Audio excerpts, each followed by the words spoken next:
right, it's the Pop Tower Podcast. I'm Peter W. Dawson. I'm James Bullock. And we're here to talk about video games and television, sort of. The old television streaming question. When will it end? Ron Howard asked the answer. No, he doesn't. Narrator. Ron Howard did not have the answer. Just that concept alone will always make that show just...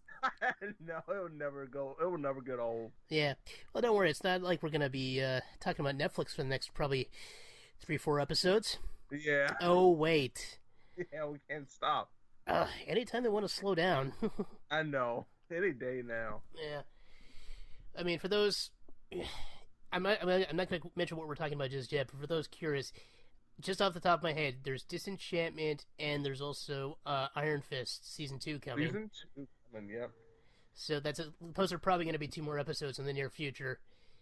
Exactly when, who knows. But in the meantime... Unless both of them might have mythical dragons. Yeah. Well, you know I'm a mythical dragon. That's what they call me down at the Fae Club. Well, I guess we just found out what your nickname is this week. Mythical Dragon? Mythical Dragon Peter Dawson. That's fine. I've called myself things way worse. I just can't... You'll know I'm depressed when I just call myself like a terrible piece of crap or something like that. I'm just waiting for somebody... Okay, if a faithful listener wants to get a tattoo of a mythical dragon and it had like Peter's initials wrapped around it. No one's that faithful. I don't know.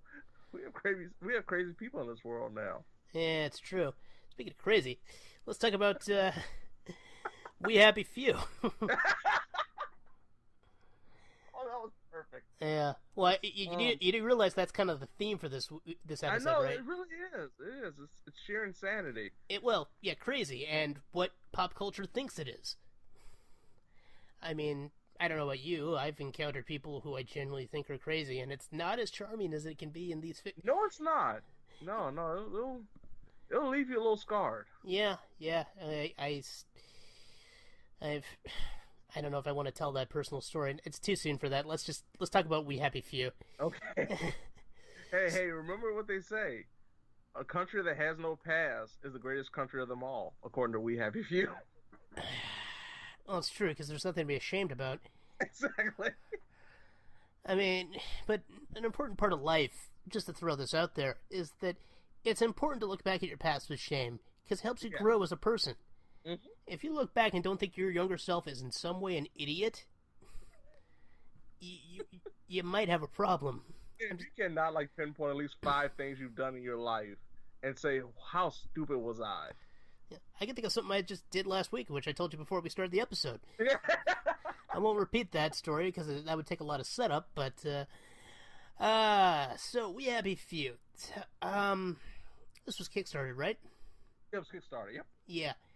Because, right, it was released in early access in 2016, and finally properly came out in 2018. And, We Happy Few is, it's multi-platform, because Gearbox ended up publishing it. Right. At first, it was just going to be for Windows and Xbox One. Yeah. When the original trailer dropped, it had me so intrigued, because before I had an Xbox One, it actually was like, man, I actually want to have an Xbox One for this, because the trailer was so awesome. Mm-hmm. Well, yeah, and these are the guys who did Contrast, and Contrast was pretty good for what it was. Yeah. Oh, a little around the edges, but it had a solid story and solid narrative and really good characters. Should mention this was kickstarted in 2015, by the way, just to clear up when it was going. And because Microsoft helped support them to get the one for Xbox One when they got involved, and then before long when Gearbox got involved, we also got on PS4, so, went full multi-platform. The game itself is, it's probably best to just compare it to kind of BioShock in a way, with less shooty. Yeah, from a visual standpoint, and it's from the perspective of first person. Yeah. But other than that, it's nothing like BioShock. I know, just from a basic... because it's more just survival and stealth and all that stuff.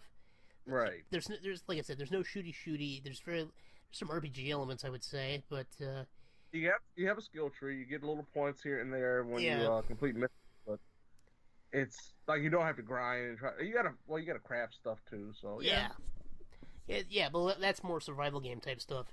yeah, Like true. that's the thing. Survival games can easily branch into RPGs. Stealth not so much all the time, but yeah. So it kind of merges together, and in this case, we're dealing with a world very much inspired. I believe I'm going to get the citation right here. He specifically cited Brazil, which is an interesting one to cite for this. 1984, yeah, that makes sense. And Brave New World, yep, that definitely makes sense. Yep. In Yeah, this the case, first thing I thought it was 1984. yeah, oh yeah, 1984 probably more so than Brave New World, but the we'll get into one of the big things about it.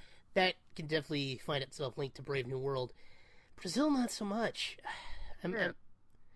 I mean, but Brazil is such a very specific, twisted world. Hmm. Might be one of my favorite movies. Come to think of it, it's probably in my top 20.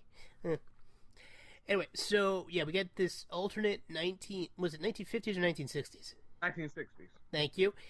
Where yeah, it's like World War One is over, and society is essentially collapsing, if not already collapsed, due to Yeah, it's really weird because we have World War II, and the yeah, Germans are not Nazis, no, and America did not get involved. yeah.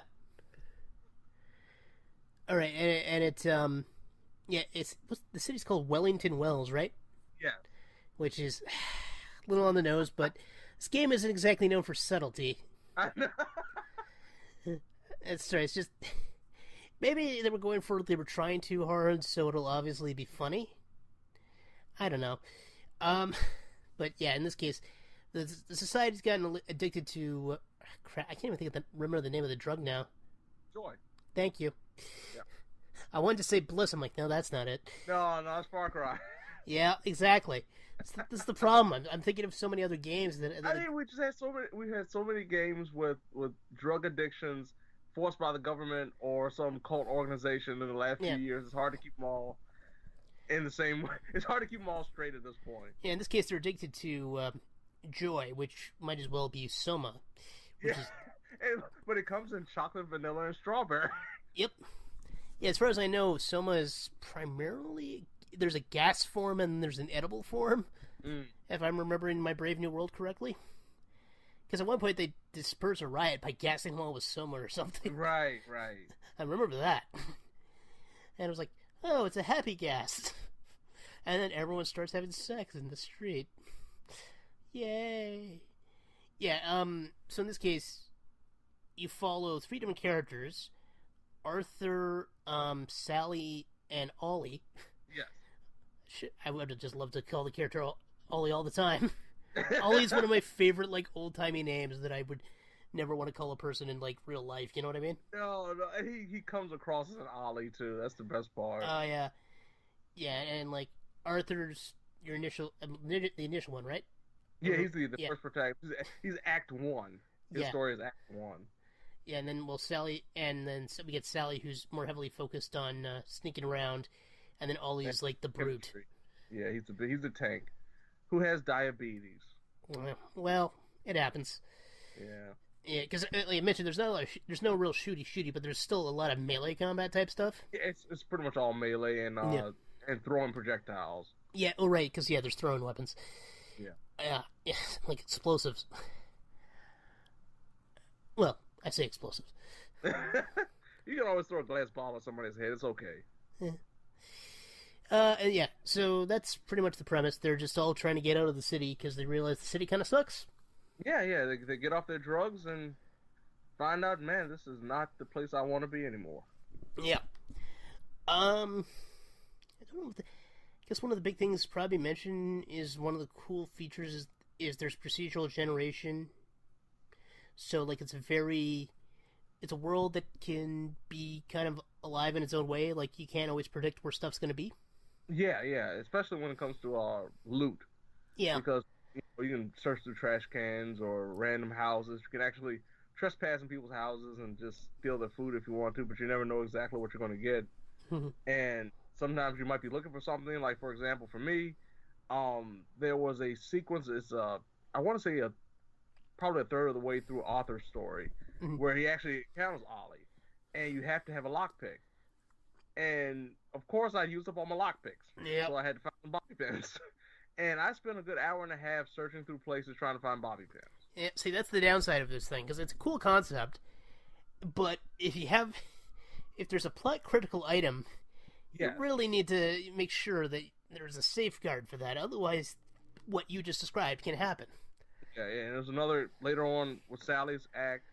There was a mission that you could actually poison the people to stop them from tearing a person's heart out. Hmm. But you need to have a potion to do it, and since it was on the top of a mountain, and you don't have a chemistry set around you, you cannot make it unless you already have it on you. So you don't know until you start the mission, and of course you can't do anything when the mission started. Yep. So you kind of like you screwed either way. But thankfully, mind you, just and I know we're going to talk a little bit about this later on, just the technical issues. But just thankfully, when that came to be, and the people were chasing me, they just ran right off the mountain. Yep. Well, no, you know what? Let's just talk about that right now. So, before we get into some other stuff we may like or dislike about this game, we need to mention Okay.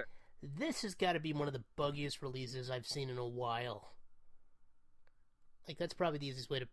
For those who, yeah, easily. For those who watched my first impressions video of it, Which you should be I doing.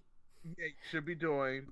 But always remember, it is first impressions. And when it came down, I hadn't gotten past maybe the halfway mark to the 2/3 mark of Arthur's story. But when it comes to like the last maybe 2 hours, it just crapped out on me. I died at one spot during a mission, and of course I had to restart the mission. And any time the game loaded up, it crashed, and that went on for a good 2 hours straight. And I was trying to do old saves, wouldn't work, or would just freeze up. And then finally just decided, hey, I want to work now. Yeah. And then it started like having invincible enemies, Hmm. and and it was actually one of the characters that was just an NPC that would allow you to move on with the mission. It didn't even have, it wasn't even an adversary. It wasn't even a hostile enemy. But this time when the game started back up, that person was hostile, and for some reason they were invincible. Thankfully, I haven't had as many problems with Sally's and Ollie's axe, but Arthur's axe was just horrible for technical difficulties. But of course, you still have your random moments of characters getting stuck in walls and stuff not appearing to be in your inventory and stuff like that. But yeah, this game can be a mess. And funny enough, I've actually saw it on one of the developers said that the reason for this was when it comes to crashes is that the PS4 can't handle the generated loading. The just the way the world works, it just can't handle it when it starts it up. Well, then maybe you should have thought of that before making it multi-platform. Like you said, the procedurally generated world for some reason cannot be handled with this game on a PS4, but it can handle God of War no problem. Yeah. Well, maybe it's because they built it all on proprietary Microsoft stuff. More than likely. So which one doesn't like to play with which thing? We got butt touching butt, or we got the other touching the other. I can't decide if I want to say the word or not, so... It's weird how much self-censorship I'm doing. Yeah, that's all right. Uh, Hey, Wellington Wells, man, you got to be censored. yeah. You saw those newspaper articles. Oh, yeah. This also reminded me of a Doctor Who episode, The Happiness Patrol.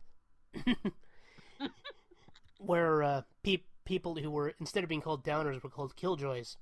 Ah, yeah. Yeah. And that was a big critique of the Margaret Thatcher administration. Yeah. So, We're just dropping random knowledge for you people today. You just don't understand. well, that's not really random. If you've seen that episode, it's blatant that they're ripping into Margaret Thatcher. Like, it's about as subtle as a brick attached to a sledgehammer thrown through a window that's made of plate glass, not just regular glass. That sounds like something that you could have created in this game. Oh, yeah, probably. Because you can't create a rock on a stick. Yeah, I do appreciate that. Like, this game's frustrating for a few reasons, and probably the most glaring is just how buggy it is. Because just the amount of bugs that can occur, especially like people just like floating off of furniture, floating through the air, suddenly becoming invincible, all this types of thing. Yeah. Floating was the one I've probably encountered the most. Really? Yeah. Well, my favorite was, I wish I had a video of this.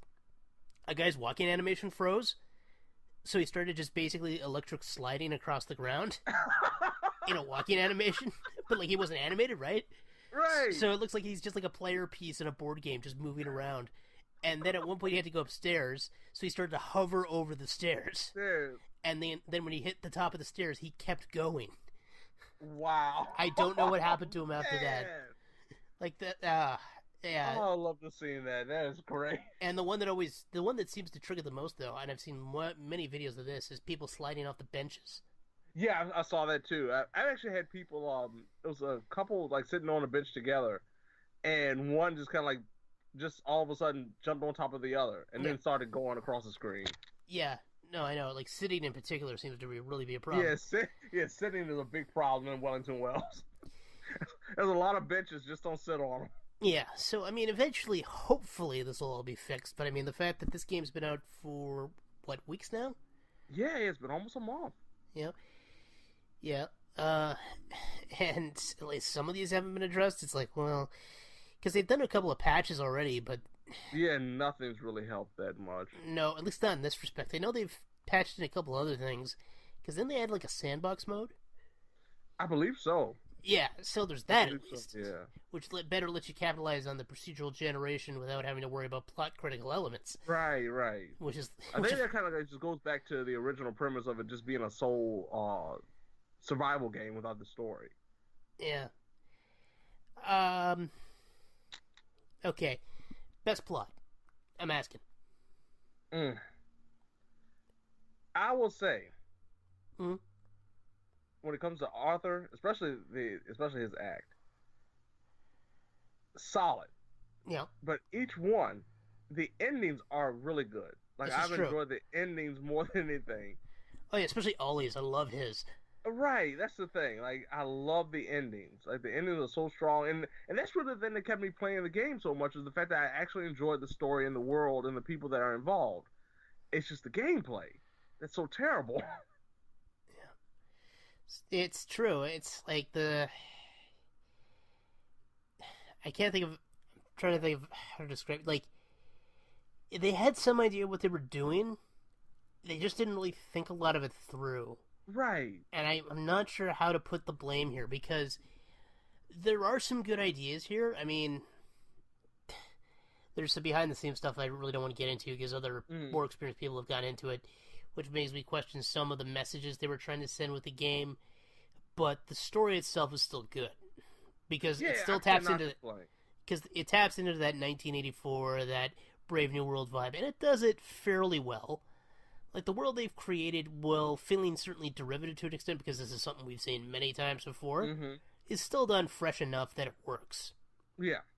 Like, especially in modern day gaming right now. Yeah, I mean, where we have these kind of games, but nothing in this kind of environment. Exactly. Like, it's still fresh enough to stand out. I'm not gonna I'm gonna say it's, it's just because this is usually, ideally every person in high school reads either 1984 or Brave New World, because it's pretty much mandatory.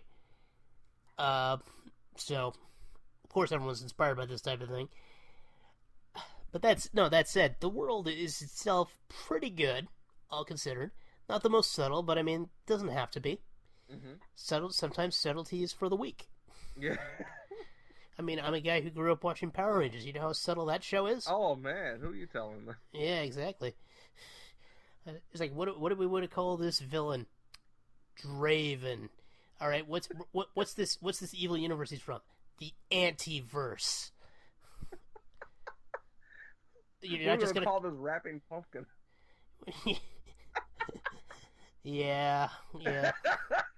Oh man, I love that. And what are we gonna call this big pig monster? Pudgy Pig.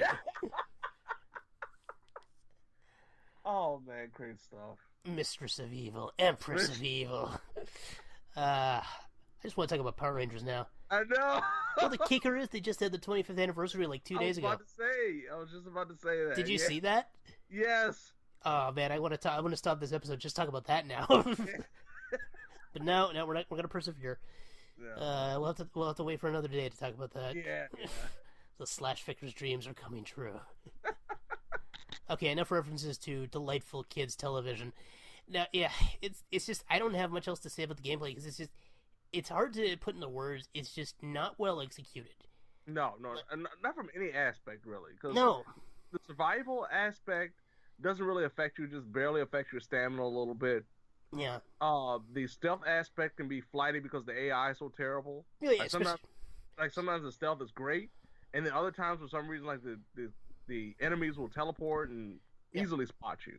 Oh, that's why Sally's story was the worst because it was the most stealth focused. Yes, and the thing about it with Sally is you're supposed to have these instruments. You're supposed to have these potions and needles and everything.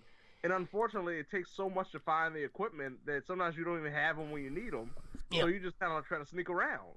Yeah, this is the problem with procedural generation. If you don't allow for certain numbers and certain things to always appear within predictable, acceptable areas, then yeah, you're just kind of hooped.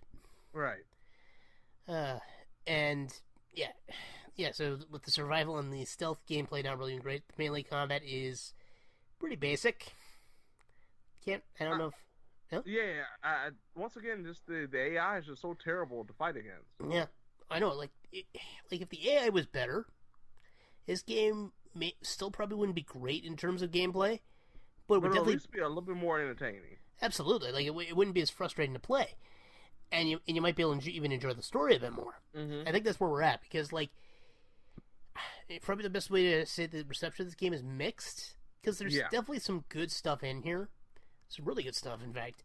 It's just, there's still, unfortunately, and a lot of it is bugs, but a lot of it is core design as well. Yeah, just from a gameplay perspective, they had an original idea. And unfortunately, they heard the kind of backlash of saying we want to have a story and understand this world more and try to attach that to this.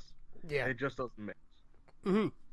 Yeah, because if they went another direction to me, like if they kind of went a Telltale direction, more of a point and click direction, and just focus on the story, this would have been an excellent game. Yeah, or Techno Babylon. Yeah, if they just went that direction, I think a lot of people would be praising this game right now. Mm-hmm. I mean, could you imagine this in like an original Monkey Island game? Right. With that kind of setup, because that seems like that's what they should have gone for. It really should have. Yeah. That's really part of the problem. Instead, they wanted to try and invoke Bioshock, and like we said, it's not very much like Bioshock. No, not at all. Like, after that initial feel of the introduction and the opening maybe 10 minutes, you really see just how different the game is from what we thought it was going to be. Yep. Which is a damn shame. But it really is. Still, for what it is. I want to love it. That's the thing. I want to love this game so much. Because of the setting, because of the story, because of the characters, because the voice acting is awesome. Oh, that's true. We didn't really talk about that. Yeah, the voice acting is incredible in this game, too. But, like, probably the easiest thing to say is give it maybe another month or so to just patch out some of the bugs, hopefully for good, and see how it is, because there's something worth playing here. That's the thing. It's one of those games that is worth experiencing, but it's just so frustrating that the good parts are kind of forgotten about due to the frustrations. Yeah. Game of the Year contender this could have been.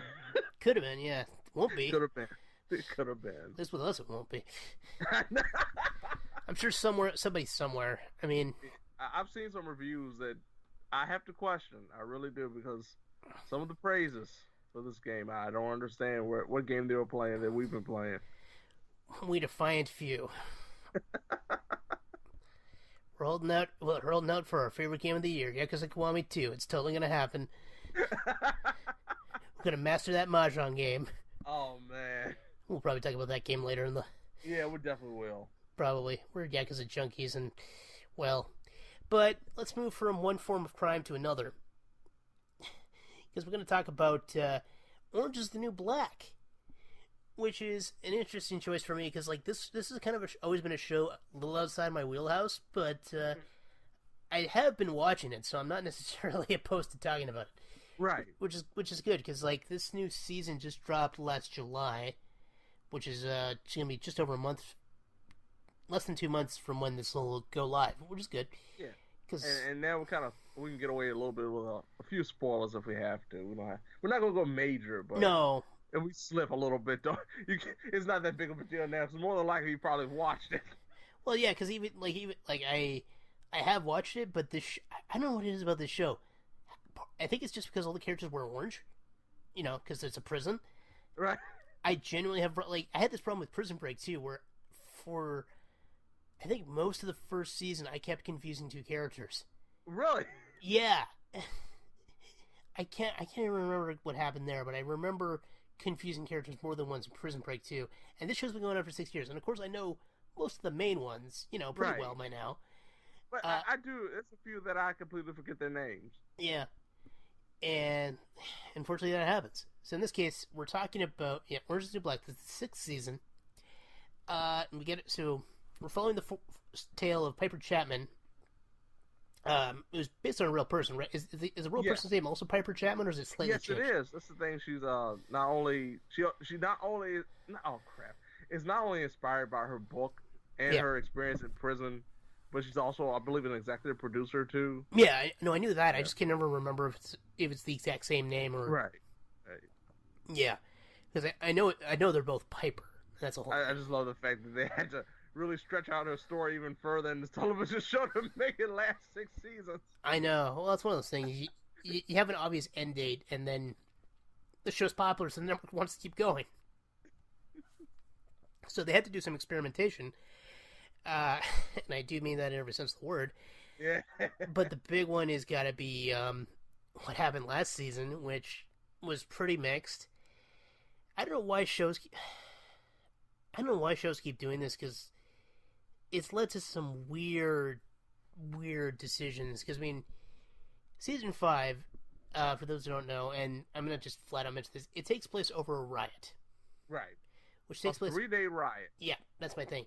That's what I'm getting at. So it's essentially the real-time, compression of time, extension of time thing. Mm-hmm. Much like how I Met Your Mother, the second last season, was all over a wedding weekend. Yeah. That was even less necessary than this. Like, at least with the riot, it's like, okay, there was a lot of stuff going on with the riot, and it kind of struggled as a result because they still have to fill 13 episodes. Right. Because I don't think they've had a season yet that hasn't had 13 episodes. No, they've always stuck with that solid number of lucky 13. Yeah. Isn't that right, Marvel? Mm-hmm. Boy, are you about to need me to go and get my voodoo magic? I couldn't decide what to say, so I went with voodoo magic. You're watching Glow, that's all. Yeah, that would have been a good one to reference. Oh well.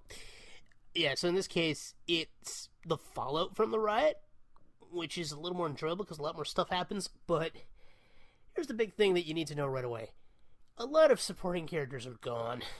Yeah, it really is. It's surprising because I was expecting them, when they did the end of season 5, it was obvious separation of certain characters. I was expecting it to kind of have like a mix of going to one jail and finding out what this group of people are doing, and then going back to the other and finding out what this group of people are doing. No, we're just focusing on the people that are in maximum security. Yep, that's it. It's because it essentially just follows 2 cell blocks. Right. And we still see, we've still got at least, 6 familiar characters?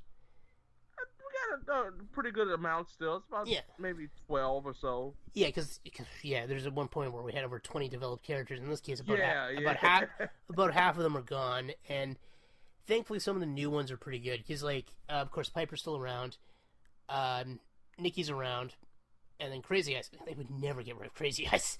I know they can't. They can't. She's the Daryl of the show. Yeah, essentially. She's the Daryl Dixon of the show now. She's the one that everyone fell in love with. Yep. Yeah, the most iconic character. Right. Even though that wasn't supposed to be. Yeah. Okay, and I can never remember how to pronounce this character's name because I hear it repeatedly, then I don't think about it for a week, and then I see it written down, and I'm like, how do I pronounce this again? Pensatucky? Yeah, Pensatucky, yep. See, I nearly said something completely different. Oh, just say Doggett. Everybody calls her Doggett. Yeah, that's true. Yeah. Nobody calls her by her first name. They just call her either Pensatucky or Doggett. Yeah. And of course, the other two that really matter frequently are Red and Alex. Yes. In particular, Alex. And we had a couple that kind of like stepped up, like Maria stepped up in the last couple of seasons, but they kind of scaled her back this time. Yeah, well, there's a lot of that always going on with these shows. Yeah. We had this with Glow, too. Remember, when like a bunch of characters they got promoted to main cast, but then got less. And the next thing you know, for some reason, they weren't even that important this time around. Yeah, well, that kind of happens in this season too. But we'll get to that. Actually, we might as well dive into that. So, because Pensatucky doesn't really do much, Red doesn't really do much. Yeah, Red's kind of like she's almost Switzerland to a certain extent. Like she's caught in between, and she doesn't know which way to go. And yeah. Usually she was the one that was playing all the power moves, especially the first few seasons. Oh yeah, no, she was probably the most important character, and I want to say season 2 and 3. Yeah, that's probably the best time especially season 2. Oh yeah, no, definitely season 2. And Alex came and went because that's been a whole thing. Yeah, that's been her whole gimmick. So she comes in on a whim, and then she goes away for a little bit. You think she's gone, then she comes back. Like she's always like a main cast member, but her appearances per season can be pretty low sometimes. Yes, they can. I can't remember how many she was in this time. It wasn't that many because I like the first 3 or 4 episodes. She's nowhere to be found. Yeah, because that's a big thing. Is right. We're not going to get into too much about it, but somebody died during the riot, and they don't know who it was, and right, Piper thinks it's Alex. Yeah, of course Piper thinks it's Alex. Yeah, well, what else is she gonna do? And then, so that's a big thing. And then we got, but we did get a new character. I guess we should just dive into her. Because she's one of the, okay, no, let's quickly touch on, one of the other big driving forces of the season. Because 2 supporting characters actually affect the plot probably the most this season. Oh, yeah, I think I know what you're talking about. Well, yeah, it's because it's Carol and Barb. Yeah. Who are 2 people who basically... Each one is controlling one of the cell blocks. That's probably the easiest way to... Yeah, and don't forget to mention they're sisters. Right, yeah. Thank you. For some reason I wanted to say cousins, so... Yeah, no. You can tell how much I've really ingrained this in me. Yeah, I mean, it's a good reason why you've kind of forgotten exactly why their relation or anything in terms of their connection, because, like, when you first introduced, you see, like, a young version of themselves, and... They're already fighting, so you don't really put 2 and 2 together, and maybe they're related. Yeah. It's weird, because, like, I don't think the show's ever really done something like this, where it's just these 2 minor characters end up affecting the plot so heavily. And it is interesting because it's more about what's going on affecting our main characters, and that does work. Like, I think I liked season 6 more than 5, because 5, with the time twist in terms of, the 3-day riot and everything, it dragged out events way too long. In this case, they probably dragged out the mystery of whether or not Alex is alive way too long. Oh, yeah, it was definitely one. And they probably could have used more substance to drive the overall plot of the season forward. Yeah. But they set up some interesting stuff, and there was definitely some good new arcs, especially with some of the new characters, and that was the one I wanted to lead into, because Tasty, played by Danielle Brooks, yes. I cannot remember what the heck else she's from. I'm going to IMDb that real quick. Yeah. Do you want to talk about the plot while I IMDb here?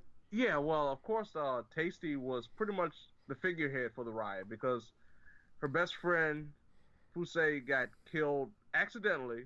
In the 4th season. And since she's the figurehead of the riot, they're trying to take her down. Right. So it's this whole thing about her, especially working with the former warden, Joe Caputo, and her trying to prove her innocence, and that she had nothing to do with the killing of a guard that happened during the 5th season. And the emotional impact of her journey and just trying to figure out how in the world she can beat the system. From a moral perspective, not even just like, oh man, I did something, I'm trying to get away with it. She's like, I'm actually innocent. Everyone knows that when you're watching this, you know that she's innocent. The task of them trying to just add that emotional layer to her character, added by the fact that they actually introduced another character that used to work with her back when she was a free woman, back when they were teenagers, and she turns out to be a guard now. And I love the fact that she was like the screw up back when they were working together, and now Tacy is the one in jail and she's a guard. Yeah. Stacey's first showed up in what, the third season? No, I think she's been there the whole time, but it's just like she didn't really become an important role. Okay. Because remember in the second season, I cannot remember for the life of me what the V in the second season was actually one of the caretakers for Tasty. Oh God, you're right. Man, she's probably been around the whole show then. Yeah, she's been around the whole show, but oh my God, the second season. This is how much she's affected me until now, right? Because I knew she was doing either the ride. I remember that. Right. But it was like, did she? I think she was in the fourth, and then I muttered to myself, I think she was in the fourth season, and then it was like, oh wait, she's been here since the beginning. Oh man. Yeah. Like I said, it really wasn't until the second season when they introduced V's character that she really even mattered. Yeah. Because she work for Caputo before. Yeah, she was a secretary for Caputo. That's what it is. That was one of my favorite parts of the whole fourth season. Was just the fact that she was like this terrible secretary. See, this is what I mean. I barely remember that. I gotta hit myself for that now. And it's funny because I guess I think that's one thing I know a lot of people were upset about when it came to like the end of the fourth season, especially in the fifth season, was how dark the show got. And it's still that way now because of, like you said, the tension of these people being separated. You don't know exactly what's going to happen with the fallout of the riot. And even though we have some like funny moments here and there, it's still really tense and dark when it comes. It's like you don't have those funny, genuine moments anymore. I don't think compared to like the earlier seasons. Like you might have a random moment like with one of the newer characters that was introduced, Madison, who. Oh my goodness, so ridiculous. She wants to be called Baddison. Yep. That's a terrible nickname. But like her flashback was hilarious. Like I love the flashback. It was such a terrible flashback of people teasing her, but it was just so ridiculously funny because it was just so immature. Like yeah. But, well, that's kind of the show. Yeah. One of my favorites was just the silly promo they did where they were showing Piper like demonstrating her ability to repair things. I was like, oh look, here's a guy who's touring the prison. He's just gonna immediately drop a bunch of sexism on that. I'm like, that's a terrible idea. Like that's how you get shanked, buddy. But I was trying to think. Sophia, just because she's played by Laverne Cox. Right. Is she only like 2 episodes this season? She was like 2 episodes. I was surprised because when I saw her name on the credits, I was like, "Where is she?" Yeah. And it's like for about, I believe, like 2/3 of the season before you even see her. I know, this is what I'm saying. Because, yeah, it's mostly just you got this big conflict, and you got some really interesting stories, like you said, Tasty, and you more than just you probably might have gone too far with that, but that's fine. I'm not going to interrupt you when you're on a roll. You can talk about the show more passionately than I can, and like I said, it's not even just that I don't like the show. It's just I have problems absorbing it, and the big things I want to talk about the most, I can't because they're big spoilers. Very much so, they really are. And like I don't even want to talk about the Beautiful We Love for some spoilers. It's just, yeah. It's pretty much the same old thing, though. You get intense characterization. You don't know who's going to die, and well, the show can be really funny at points. It's still really dark. Yeah, especially now. It's gotten to that point where it's just no matter even the funniest moments are not anywhere close to what they were before. No, just because of the atmosphere itself now. The first and the third season were probably the funniest ones. Yeah. Because 2 got really dark at certain points. 2, especially by the end, it really got dark. And 4, of course, started okay, but quickly it started funny, and then like the last 3 episodes, that's when it just flipped. Well, and it's kind of like been on that ever since. Well, that's probably when you start to see that the riot was coming. Yeah, oh yeah, definitely. Yeah, you saw the influence of what was going on in real life starting to play out now on the show. Yeah, and then of course season 5 is like, oh boy. Yeah. And then we had like our pseudo Jason Voorhees in that season. Yeah. Well, I mean, you got to have someone behind the mask. Yeah. He's back. Yeah, sorry.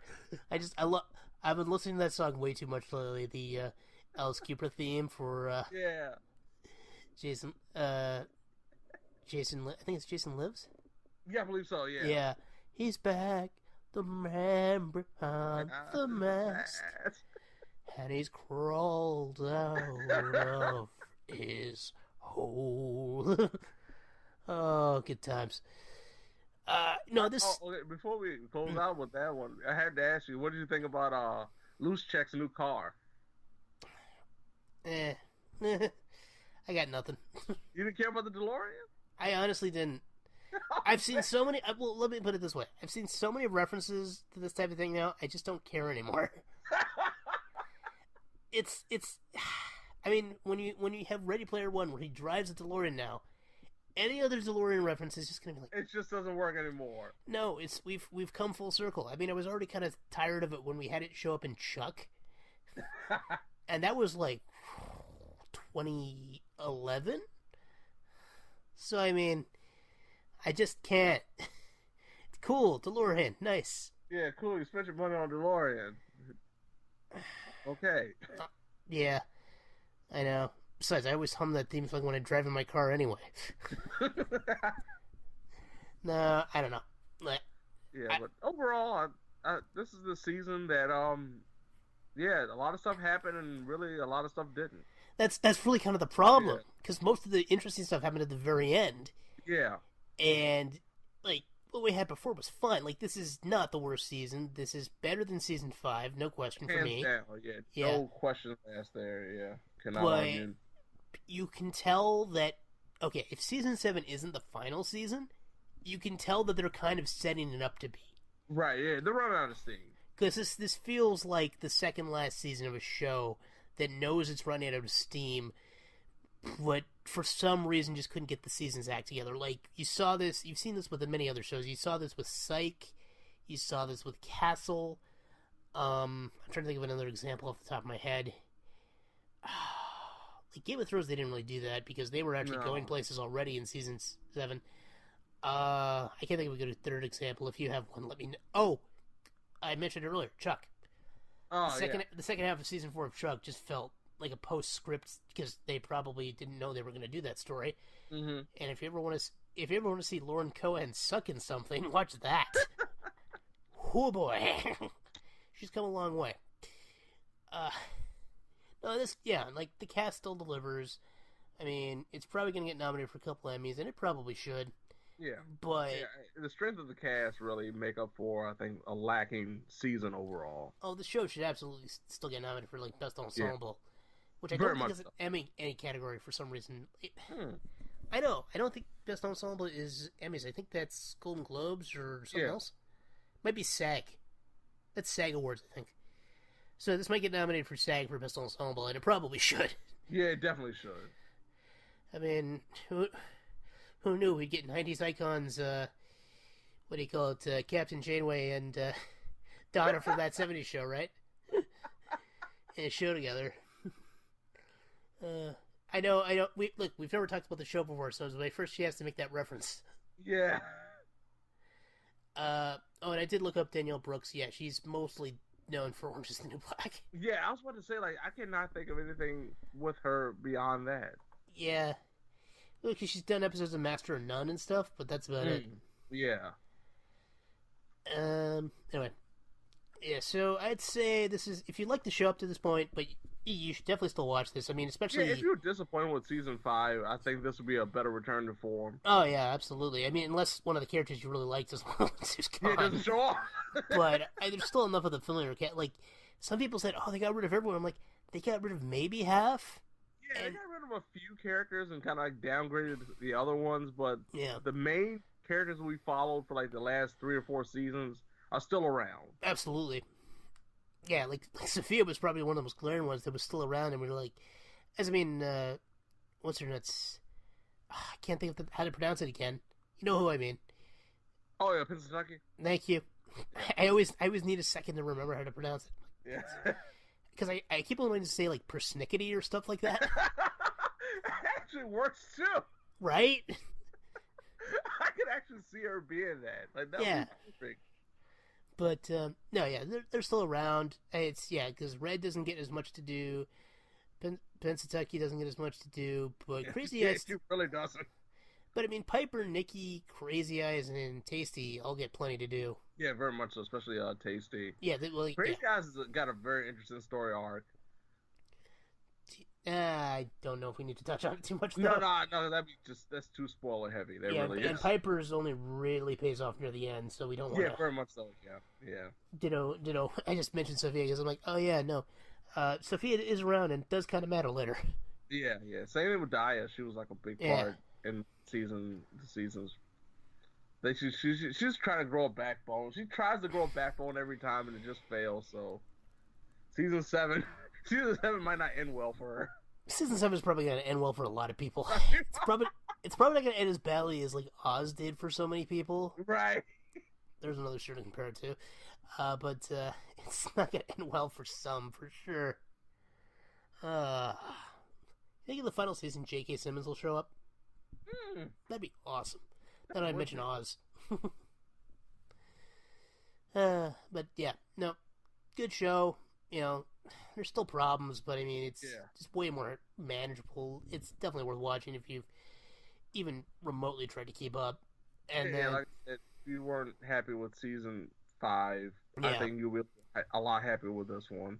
Oh, this one's way less experimental. But yeah. Try to go back to what started the show. I think just with more established characters and rules and boundaries, and threw a couple of very interesting antagonists into the play. So, no,